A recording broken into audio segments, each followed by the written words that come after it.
Witam Was znowu z innego biura. Niestety mojej pracowni straciłam swoją pracownię, ponieważ właściciele postanowili sprzedać cały lokal, więc musiałam się wyprowadzić z pracowni, a szkoda, bo zaczęłam się urządzać i wtedy się okazało, że już muszę się wyprowadzić. A dzisiaj jestem w biurze u moich znajomych, moich przyjaciół, ponieważ mają tutaj ładnie, ja bym chciała, żeby w moich filmach było ładnie, więc jesteśmy tutaj. Pozwolili mi sobie tutaj kręcić, mam nadzieję, że Wam się podoba tutaj i się tutaj podoba. Dzisiaj film jest poświęcony odpowiedziom na Wasze pytania. Tak jak napisałam już w poście. Bardzo Was przepraszam za to, że nie odpowiadam w większości Waszych maili. Na część odpowiadam, na te bardzo konkretne, ale w większości niestety nie jestem w stanie odpowiedzieć, ponieważ cały czas pracuję w takim systemie, jak zawsze pracowałam, w sensie w sumie też w Wigiliach jeżdżę na gabaretach, także mam tylko i wyłącznie weekendy wolne, zazwyczaj w sobotę nad ranem jestem w domu, w niedzielę wieczorem czy też w nocy wyjeżdżam do pracy, więc mam tyle czasu, żeby się przyjechać, wyspać, wyprać, zrobić zakupy, zjeść, nabałaganić i pojechać do pracy, więc bardzo proszę zrozumcie mnie, że no niestety brakuje mi czasu. Owszem, stoję w polach też nieraz bardzo dużo czasu, ale w polach czy gdzieś tam w lasach zazwyczaj też nie ma zasięgu, więc też nie jestem w stanie jako tako Wam tak dobrze odpisywać. Zazwyczaj odpisuję tylko na kilka maili, ponieważ to schodzi bardzo długo, żeby mi się coś załadowało, ja się wkurzam i idę robić co innego. Wiecie jak to jest, jak internet zacina, nie działa. Albo trzeba gdzieś chodzić, nie wiadomo gdzie szukać, to już nie te czasy, gdzie się szuka internetu, zasięgu. Dobrze. Wyjaśniłam tą kolejną kwestię. Mam nadzieję, że spodobała Wam się ta forma. Mnie się osobiście bardzo spodobała. Bardzo prosiłam Was o zadawanie konkretnych i niekupich pytań. I też takie otrzymałam. Z tego jestem też bardzo zadowolona. Dziękuję, że uszanowaliście mój czas i Wasz czas tym samym. Postaram się powiedzieć jak najlepiej potrafię, jak najszybciej, bo mamy ponad 160 pytań. Także spodziewam się, że ten film podzielimy na 2 lub 3 części. Zobaczymy jak pójdzie. To co? To możemy zaczynać. Czytać będę Wasze pytania od razu z telefonu, bo tak jest mi najlepiej. Miałam sobie komputer postawić, ale... Pytanie pierwsze. Adam Szydzisz. Jak jako dziewczyna radzisz sobie na pauzach z potrzebami osobistymi, WC, prysznic itp.? No słuchaj, ja sobie radzę tak samo jak i Ty, jeżeli jesteś kierowcą. Wiadomo, że na parkingach są toalety, na pompach są prysznice, zresztą w Polsce nawet już na wielu parkingach, na autostradach mamy, przy samych parkingach, tak zwanych dzikusach mamy nawet prysznice, więc nie jest to żaden problem. Nie wiem w sumie jakie to jest pytanie, tym bardziej, że powstaje coraz więcej stacji. Na tych stacjach nowych już są też osobne prysznice dla kobiet, więc to jest bardzo fajna sprawa, bo jest wiadomo, jest dużo czyściej, a nas kobiet jest mniej, więc te prysznice są dużo rzadziej używane, są w lepszym stanie. No i zawsze też jest więcej czasu, bo nikt nie czeka w kolejce, więc tak sobie ogólnie radzę. No, korzystam po prostu z toalet publicznych. Nie wiem, jak mężczyźni sobie radzą, ale podejrzewam, że tak samo. Kolejne pytanie. Rafał Zięba. Niemoralne propozycje to tak na wizji, czy lepiej na maila wysyłać? Niemoralnych propozycji temu tak polała nie dostałaś tak naprawdę. Kolejne pytanie. Jerry Pon. Fajna dupa z Ciebie, ale zawsze mówię, że kobiety powinny rodzić dzieci i czekać na facetów. Kobieta powinna być kobietą, damą. Jeśli w Twoim życiu brakuje faceta albo trafiasz na dupków, to masz pecha. Wesołych świąt. Tak szczerze powiedziawszy, to po pierwsze to jeżeli Ty nazywasz kobietę dupą, to ja nie wiem, to dżentelmenem Ty na pewno nie jesteś, według mnie, i nie wiem jak możesz czekać na damę, bo damy się nie nazywa, bo dżentelmen nie nazwie damy ani kobiety, która potencjalnie może być damą, dupą, więc... A co do rodzenia dzieci, to ja zamierzam rodzić dzieci i wtedy będę czekać na swojego mężczyznę, ale póki co się spełniam sama w swoim życiu i tak mi to wszystko odpowiada, więc nie mamy tutaj islamu, nie mamy tutaj jakiejś Arabii i ja nie jestem własnością mężczyzny, żeby na niego czekać. Ale tak to woli, prawda? Kiedyś mi to nie będzie przeszkadzało, co pewne, ale dalej, jeżeli będzie mi to pasowało na moich warunkach. A nie, że mam rodzić mężczyźnie dzieci. Jak będę rodzić, to będę dlatego, że chcę rodzić, a nie dlatego, że mi chłop każe. Jak będę czekać na męża, to dlatego, że będę chciała na niego czekać, a nie dlatego, że jestem kobietą i mam czekać na męża. Kolejne pytanie. Patryk Osica. Czy w niedalekiej przyszłości planujesz razem z Trackers Live znowu odwiedzić Warszawę, tak jak ostatnio razem w stacji Mercedes? chętnie znowu bym na takie coś pojechał. Nie wiem, jakie fundacja ma plany na kolejny rok, mam już koniec roku. Ostatnio fundacja robiła kilka eventów w związku z Mikołajkami i w związku z Mercedesem. Jak będzie w przyszłym roku, to nie wiem. No, ja jako ambasadorka zazwyczaj bywam na wszystkich eventach Fundacji Trackers Life, ale no, jeżeli jestem w pracy, to też nie mogę sobie tak nagle z pracy wybyć na jakąś imprezę promującą siłownię, więc zobaczymy. Jeżeli będą jakieś imprezy, w których ja będę brała udział, to oczywiście będę o tym informować u nas na profilu. No, zapewne takie będą, tylko no myślę, że jak się troszeczkę już cieplej zrobi gdzieś po świętach. Chociaż razem z fundacją szykujemy jeszcze coś innego, bardzo specjalnego, ale to będę Was o tym informować w niedalekiej przyszłości. To będzie fajne. Kolejne pytanie. Krzysiek. Cześć piękna, miłego weekendu. Miałaś może okazję testowania nowej maszynki Renault Trucks z nową jednostką napędową? Jak nie, chętnie dostałem wolnego na jazdę próbną. Jeżeli spotka Cię na przyjemność, czekam na relację wrażeń z użytkowania tego wozu. No nie, niestety nie miałam okazji przyjechania się tą ciężarówką, ale może kiedyś będę miała okazję. Jak będę miała okazję, to się pochwalę.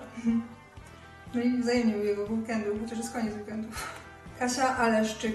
Hej, mnie ogromnie irytuje kwestia wyprzedzania tirów na dwupasmowej autostradzie. Po co?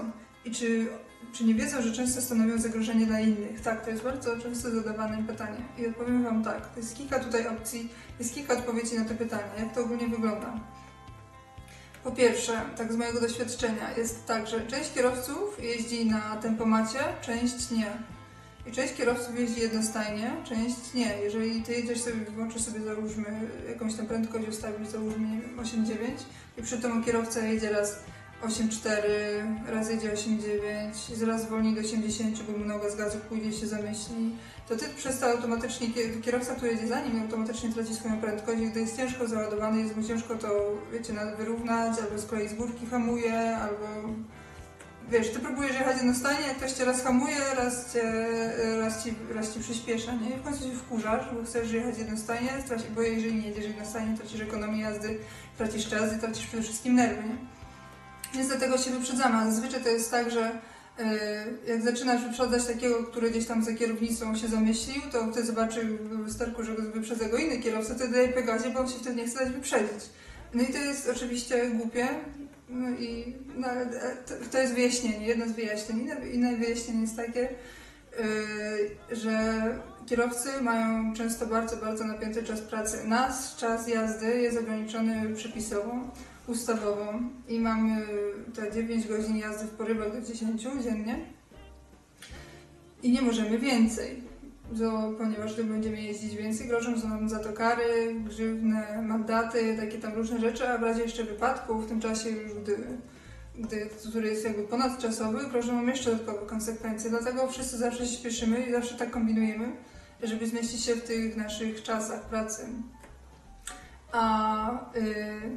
Gdy się komuś bardzo, bardzo śpieszy gdzieś, ma ustawioną trasę na styki, bo to jest zupełnie normalne w transporcie, że trzeba się bardzo śpieszyć, to wychodzi na to, że gdy jedziesz, załóżmy 88 na godzinę, a możesz jechać 90 na godzinę, to jest tylko 2 km na różnicę, ale 2 km na godzinę różnicy, ale jeżeli weźmiesz 10 godzin jazdy w perspektywie dnia, to Ci daje 20 km. I te 20 km to jest, załóżmy, dojechać na rozładunek lub nie dojechać na rozładunek, czy też w ogóle, załóżmy, dojechać do domu lub stać jeszcze w ogóle jedną noc gdzieś tam na parkingu.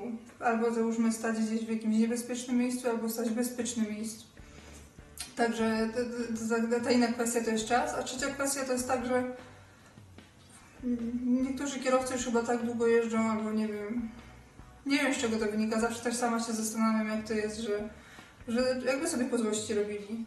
Ja nie potrafię tego wytłumaczyć, że jeden zaczyna wyprzedzać drugiego i wtedy ten pierwszy przygazowuje, żeby nie puścić tego drugiego. I to jest głupie, ja tego też nie pochwalam i na tego nie ma wytłumaczenia, więc tak z mojej perspektywy to wygląda. Kolejne pytanie. Michał Zabrzeski. Ja mam pytanie w temacie Twojej kariery zawodowej. Czy planujesz zmianę samochodu ciężarowego na jazdę autobusem turystycznym w Europie? Pozdrawiam. Nie planuję tego przejścia na autobus turystyczny. z kilku względów. Pomimo tego, że mam prawo jazdy na kategorii D, czyli na autobusy, ale ja uważam, że praca z ludźmi to jest bardzo, bardzo ciężka praca. Już kiedyś jeździłam pasami pasażerskimi, więc wiem, że to jest bardzo ciężka praca, bardzo ciężko jest dogadać się z taką liczbą osób, chociaż w autobusach turystycznych ma się chyba kogoś, kto zarządza tą grupą, więc kierowca na pewno w jakiś sposób jest odciążony, ale mimo wszystko ja jestem samotniczką i tak naprawdę tyle ludzi na głowie to nie jest coś dla mnie, pomijając tą kluczową dla mnie kwestię, że ja wolę jeździć z ładunkiem, bo jak coś się stanie ładunkowi, to jest tylko ładunek i ładunek jest zabezpieczony, a jeżeli coś się stanie ludziom, to wtedy to wszystko jest na mojej głowie i na moim sumieniu, więc nie, z ludźmi na pewno nigdy nie będę jeździć. Ale prawo jazdy mam, tak dla własnej satysfakcji.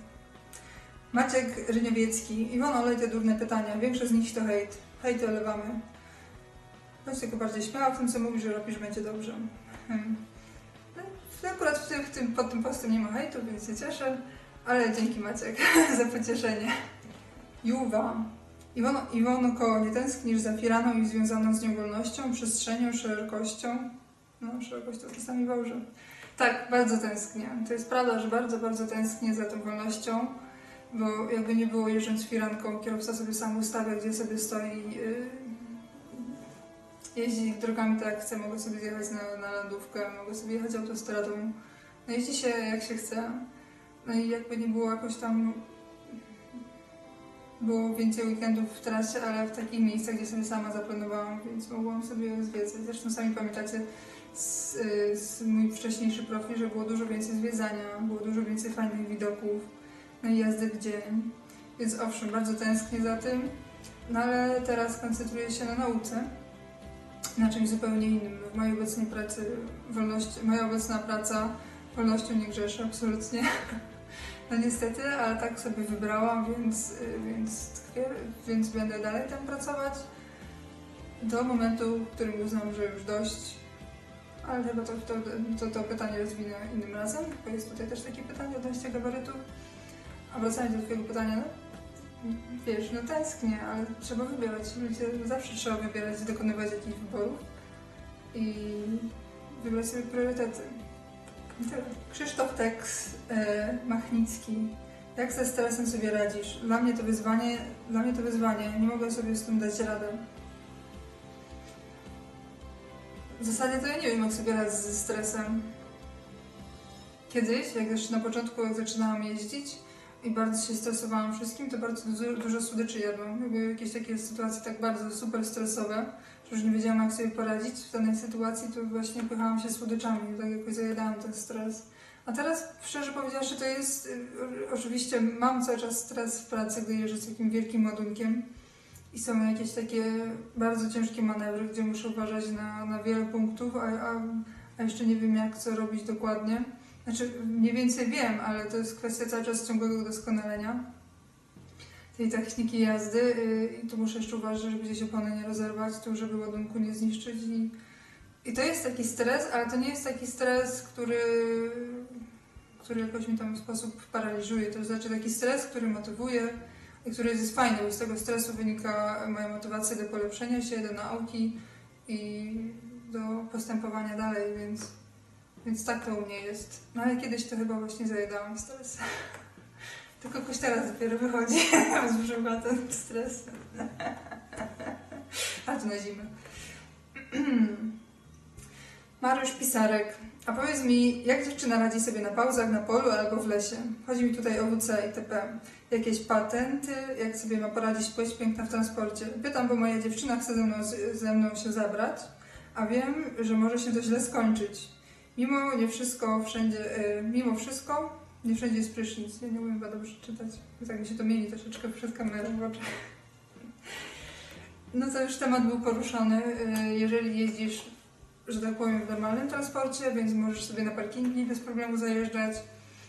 Na parkingach przecież są zazwyczaj toalety, na firmach też są toalety, czasami są też prysznice, ale musisz uprzedzić swoją dziewczynę, że w transporcie człowiek wyrzeka się wszelkich komfortów i toaleta to jest coś, co ja uważam za luksus w ogóle. Tak naprawdę, no bo Jeżeli będziecie sobie gdzieś tam spać w nocy i twoja dziewczyna będzie potrzebowała wyjść do toalety, to już nie ma tak w domu, że wstajesz z łóżka i po prostu idziesz do toalety, tylko wstajesz, musisz się ubrać. I jak masz toaletę, załóżmy 200 metrów od siebie na parkingu i musisz przejść między ciężarówkami, gdzie jest całkowicie ciemno, to pewnie się będzie bała. A jak nie ma toalety, to będzie kombinować, nie? Jeżeli chodzi o gabaryty, to u nas jest zupełnie inna historia. Bo jak wiecie, nieraz stoimy tygodniami to już jest przesadzone, ale w sumie staliśmy raz 2 tygodnie. Ale z gabarytami to jest zazwyczaj tak, są różne sytuacje. Jest tak czasami, że gdy jeździmy na jedną farmę wiatrową, wtedy wiatraki od siebie są kolejne wiatraki, do których przywozimy ładunki, oddalone są od siebie kilka kilometrów, więc czasami mamy swoje auto firmowe, osobówkę, mamy myśli, busa. Więc wtedy, gdy przyjeżdżamy, mamy busa do dyspozycji, więc możemy sobie pojechać do sklepu, możemy sobie pojechać gdzieś tam na pompę, wykąpać się, nabrać wody itd., itd. Jest też tak często, że nie mamy swojego busa, więc wtedy ratuje tylko toaleta na budowie typu Toy. Wcale nie powiem, że uwielbiam Toy, wręcz przeciwnie, nienawidzę, ale jakie mam wyjście, prawda? No, a jeżeli jest tak, że stoimy pod lasem i toaleta jest oddzielona od naszego parkingu, znaczy miejsca jakiego parkingu, od miejsca, gdzie my stoimy gdzieś tam pod lasem, załóżmy, czy gdzieś na polu, 2 czy 3 kilometry, bo akurat jesteśmy postawieni gdzieś tam w zupełnie innym miejscu, żeby nie zawadzać innym, no to wtedy się chodzi do zająca. Tylko trzeba wziąć do marchewkę dla niego w nagrodę.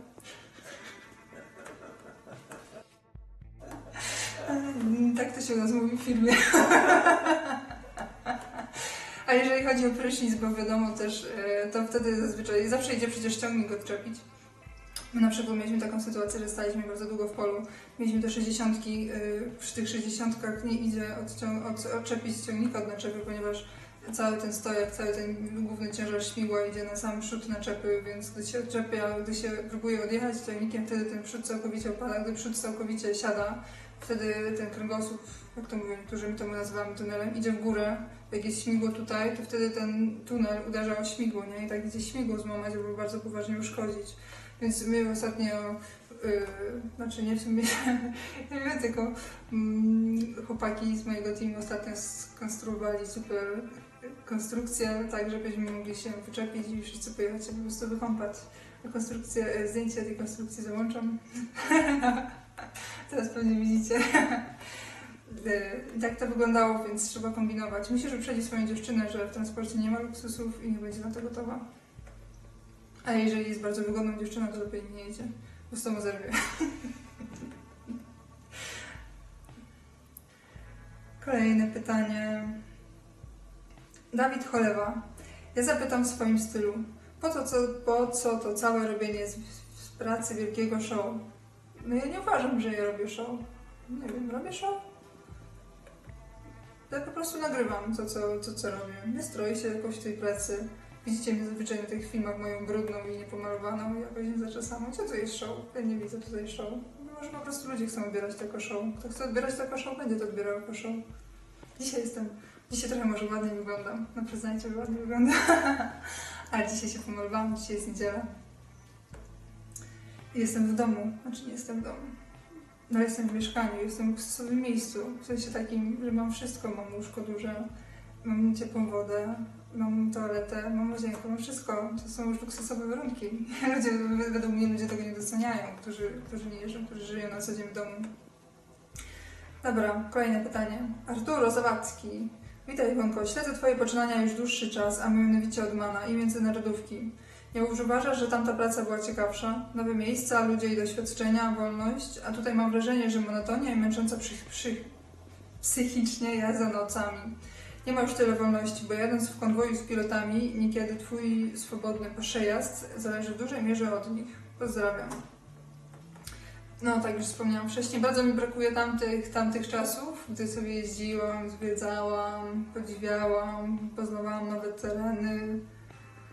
No ale na ten moment wybrałam co innego i ta praca jest również bardzo ciekawa. Mogłoby się wydawać, że jest monotonna, bo to z Waszej perspektywy może wyglądać to tak, że cały czas tworzę śmigła i wożę śmigła i wożę śmigła, ewentualnie różnej długości. I to jest tyle. Ale to właśnie, że to zupełnie nie jest tak. Bo można wozić śmigła i można wozić śmigła. A co chcę Wam powiedzieć przez to, to znaczy to, że się cały czas uczę. Bo to, że je dowożę całe i zdrowe, to nie znaczy, że ja już jestem dobrym kierowcą. Do bycia takim porządnym kierowcą, który jest dobry na dłużycy, to jest dla mnie jeszcze bardzo, bardzo długi czas. I to jest kwestia tego, że pomimo tego, że już jest pół roku, ja cały czas doskonale do techniki się czuję cały czas tak naprawdę bym była na początku. Więc to jest dla mnie ciągle nauka, ciągle odkrywanie czegoś i ciągle poznawanie czegoś nowego. Więc sama jazda na autostradzie czy coś w tym stylu owszem jest monotonna, ale tak samo jak jazda inną ciężarówką, ale no, ta praca ma bardzo dużo ciekawych rzeczy, bardzo dużo ciekawych aspektów, no, sam sprzęt jest zupełnie inny i cały czas go poznaję, więc do zwiedzania jeszcze kiedyś wrócę, ale nie wrócę dopóki nie będę dobra na dłużycy, więc jeszcze to chwilę potrwa i na pewno to długo potrwa, no to nie jest tego. Kacper Wodarczyk. Ja zadam pytanie z innej beczki. Kiedy leci mi Pani Iwona? Ja bym się chyba tak bała latać na takiej... To jest paralotnia? To jest chyba paralotnia załączona na zdjęciu. Bardzo bym chciała z jednej strony, ale bardzo mi się bała. Ale ja teraz jeszcze z czwartej albo trzeciej strony bardzo lubię przełamywać swoje strachy i swoje wszelkie uprzedzenia i dlatego pewnie bym poleciała, tylko no, czasu mi brakuje. Niestety. Oloman. Mam pytanie. Nie nudzi Ci się śmiganie ze śmigłami? Fakt, gabaryty, ale w kółko cały czas te same rewiry. Ja zmieniłem firmy w Europie. Zmieniałem firmy, żeby Europę kawał zwiedzić. No kasa też grała rolę. Pozdrawiam, życzę sukcesów. No to już powiedziałam wcześniej. Był dla mnie etap z zwiedzaniem Europy, teraz jest etap gabarytów. Ale zanim ogarnę te gabaryty, ja mówię tylko i wyłącznie dłużycy, to jest jeszcze bardzo dużo czasu i to jest dla mnie bardzo ciekawe. No fakt, teraz nic ciekawego nie widzę, już nawet spadających gwiazd nie widzę. Tego mi szkoda. No ale trudno, jeszcze zwiedzę swoje. Ale Artur Prabucki. Miałam takie pytanie. Jeżeli możesz na nie odpowiedzieć, jak się nazywa firma, dla której pracujesz, dla której jeździsz tir, ciężarówką? Firma, dla której pracuję, nazywa się TAG Special Transporte Projekt Logistic. A może po niemiecku Logistic? Nie wiem, nie jestem, mało znam niemiecki, ale tak się nazywa. Kolejne pytanie. Justyna Gapa. Czuję się za kierownicą jak ryba w wodzie. Spadło mi parę złotych z nieba i słyszałam, że najlepszą inwestycją jest inwestycja w siebie. Myślę, że to coś dla mnie. Ciężko było Ci jako kobiecie wybić się z tłumu i zaistnieć. Nie mam wujka w logistyce. Myślisz, że mam szansę spróbować? To jest szacun. Dzięki. Wiesz, no ja też nie mam wujka w logistyce, co więcej powiem Ci, że jestem jedynym kierowcą w rodzinie. W mojej ani bliskiej, ani dalekiej rodzinie nie ma żadnego kierowcy. Ja jestem jedynym kierowcą zawodowym w mojej rodzinie. Pochodzę z nauczycielskiej rodziny, także moi rodzice byli zgruzgotani i zniesmaczeni chyba i w ogóle wszystko co najgorsze. Gdy już zostałam kierowcą i zaczęłam pracować jako kierowca, pracę było mi znaleźć bardzo, bardzo ciężko. Nie miałam absolutnie żadnych znajomości, więc wiesz, to jest kwestia tego, jeżeli naprawdę chcesz, to tym bardziej już... Teraz już pracodawcy nie są tak uprzedzeni do kobiet, więc kwestia tylko zrobienia prawa jazdy potrzebujesz, musisz liczyć na to, że 8-9 tysięcy co najmniej. Zdobędziesz wszelkie kompetencje i myślę, że bez problemu powinnaś znaleźć pracę. Mam nadzieję, że też znasz jakiś język obcy, angielski, niemiecki lub francuski, wtedy będziemy mieć lepszą pracę, w ciekawsze tereny pewnie też pojeździć. No przede wszystkim język ułatwić pracę w jakichś tam ciężkich sytuacjach, więc ja nie widzę żadnego problemu. Ja tyle przeszłam, że ja Ci gwarantuję swoją ręką, że jeżeli Ty go będziesz chciała, to spokojnie sobie dasz radę. Tylko pamiętaj o tym, że to jest bardzo ciężka praca i wymaga poświęcenia. Wyrzekasz się całkowicie swojego życia prywatnego, wyrzekasz się wszelkich luksusów, bo śpisz, mieszkasz na 2 czy 3 metrach kwadratowych, więc bądź świadoma tego, na co się pchasz, bo praca kierowcy to nie jest sama jazda, to nie jest samo kręcenie kierownicą. Kręcenie kierownicą w tym zawodzie to jest tylko mały procent i to jest najłatwiejszy aspekt tej pracy, więc bądź świadomy tego, że jest bardzo dużo stresu, przede wszystkim na początku. Jest to też jakieś tam ryzyko, bo będziesz jako kobieta sama spała gdzieś tam na parkingach i jak sobie źle wybierzesz, możesz mieć pecha, może ktoś ci się włamać i różnie to się może skończyć dla ciebie, więc trzeba brać wszystko pod uwagę. No ale ja już 5 rok jeżdżę i jestem przykładem tego, że się da. A jak zaczynałam, było ciężko jeszcze znaleźć. Jeszcze pracodawcy raczej się ze mnie chyba wyśmiewali albo patrzyli się na mnie. Ty na kierowcę, baba na kierowcę, kto by chciał babę zatrudnić? Więc wiesz, a teraz już przecież kierowcy, jak teraz już pracodawcy mówią, o kobieta żaden problem najbardziej, więc próbuj. Kolejne pytanie. Tomasz Nowakowski. Cześć, jak będziesz kiedyś w Hiszpanii, to fajnie by było Cię poznać. Ja jeżdżę tylko tu. Jak będziesz kiedyś, to daj cynk. Pozdrowienia. No do Hiszpanii, niestety się nie wybieram, już długo mi w Hiszpanii nie było. Prawie 3 lata spędziłam w Hiszpanii, jeżdżąc do Hiszpanii. Więc no nic, świat jest mały, może akurat kiedyś się zjedziemy. Na pewno jeszcze kiedyś do Hiszpanii pojadę, bo Hiszpania to jest absolutnie mój ulubiony kraj. Tak i geograficznie, i klimatycznie, i kulturowo. No, kultura jest ciekawa. Chociaż Hiszpanów nie lubię. Tylko nie bierzcie tego ze siebie, nie? Ja po prostu nie lubię tego, jak oni gwiżdżą. Bogdan Śmigielski. Ja też się dziwię, że jeszcze wytrzymujesz z niektórymi facetami na trasie. Musisz mieć jakieś antidotum w zanadrzu Iwonka, ha? Ha? Pozdrawiam. Wiesz co, Bogdan, to jest tak, że ja już się nauczyłam żyć w tym męskim świecie i no i trzymam zazwyczaj ludzi na dystans. Dawniej na samym początku raczej może nie trzymam takiego dystansu, bo jakoś mi się to zawsze wydawało, że ludzie... Znaczy, to jest... Jeżdżenie tutaj po Niemczech i po Polsce to jest zupełnie inna jazda gdzieś tam niż po Europie Południowej. Tutaj ludzie bardziej są zestresowani i spięci. Tutaj nikt ze sobą nie rozmawia, nikt się ze sobą nie uśmiecha praktycznie, tylko jakiś ma problem, to przyjdzie ktoś pożyczyć rurkę albo klucz albo cokolwiek.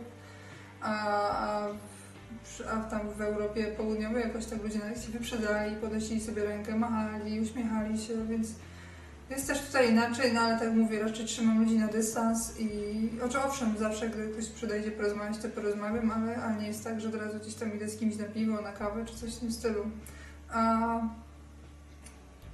Ale mimo wszystko to nie słyszę nigdy żadnych jakichś takich niefajnych tekstów. Bardzo mało razy było tak, że usłyszałam coś takiego niefajnego od kierowców na parkingu. No gdyby było, gdy jest takie, że czuję, że mi nie odpowiada, w sensie takim, że ma jakieś takie podejście typu baba do garów albo baba na drodze to tylko prostytutka, no to się zwijam z takiego towarzystwa, bo po prostu szkoda mojego czasu i mojej energii, po co mam się denerwować, prawda?